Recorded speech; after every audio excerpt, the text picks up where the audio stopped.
Yes, the album just came out in the UK and it's like blowing up and doing amazing over there. Yeah. And then the new single is out here, and the album comes out here in April. So Yeah. what's it like? Everything's moving so fast now and things are doing so well. Oh, it's brilliant. You know what I mean? It's a great place to be in. I mean, I released all my music in the UK. It's all going really well. So to then be able to release it here, and I've had great success with Heart Skips of being here in terms of where it's gone. It's laid some great foundations.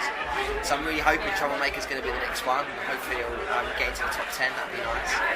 Looking forward to the album coming out. And yeah, it's nice. It's nice to have everything at the same sort of time. This last year I've been releasing albums at different points and different songs at different points. So it's nice to get everything put together. So I'm looking forward to next year.